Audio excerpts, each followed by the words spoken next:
ಮೋಡಗಳಲ್ಲೇ ಅತಿ ಹೆಚ್ಚು ನೀರಿನ ಹನಿಗಳಿವೆ ಎಂದು ಭಾವಿಸಿದ್ದೆ. ಆದರೆ ಕೊನೆ ಗೊತ್ತಾಯಿತು, ಮೋಡಗಳಿಗಿಂತ ಹೆಚ್ಚಾಗಿ ನನ್ನ ಕಣ್ಣಿನಲ್ಲಿರುವ ಹನಿಗಳು ಜಾಸ್ತಿ ಎಂದು.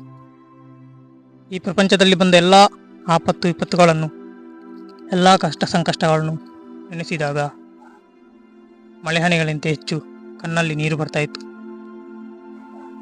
ಒಂದು ಕಡೆ ಗಾಳಿ, ಒಂದು ಕಡೆ ತಂಗಾಳಿ.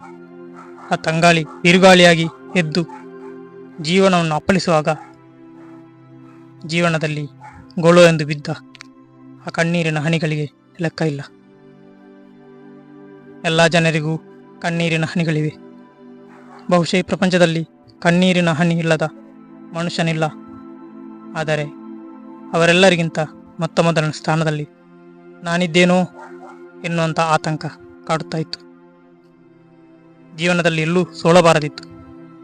ಆದರೆ ಎಲ್ಲ ಕಡೆಯೂ ಸೋತವನೇ ಆಗಿ ಜೀವನ ಕಣ್ಣೀರಿನ ದೊಡ್ಡ ಹೊಳೆಯಾಗಿ ಹರಿದು ಹೋಯಿತು. ಆದರೂ ಎದ್ದಿದ್ದೇನೆ, ಎದ್ದು ಕೂತಿದ್ದೇನೆ. ಇನ್ನೂ ಕೂಡ ಈ ಪ್ರಪಂಚದಲ್ಲಿ ಹೋರಾಡುವ ಸಮಯ ಮುಗಿದಿಲ್ಲ. ಹೋರಾಡುತ್ತಾ ಇರುತ್ತೇನೆ ಸದಾಕಾಲ, ಜೀವನ ಪರ್ಯಂತ.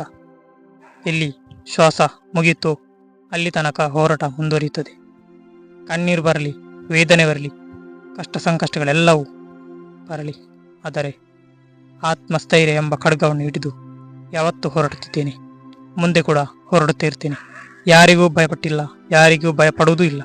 ಯಾಕೆಂದರೆ ಸತ್ಯ ಯಾವತ್ತೂ ಸೋಲಲ್ಲ. ಸತ್ಯಕ್ಕೆ ಎಲ್ಲ ಕಡೆ ಗೆಲುವೇ ಹೊರತು ಸೋಲಿಲ್ಲ ಎಂಬ ಭರವಸೆಯಿಂದ ಮುನ್ನುಗ್ಗುತ್ತಾ ಇದ್ದೇನೆ.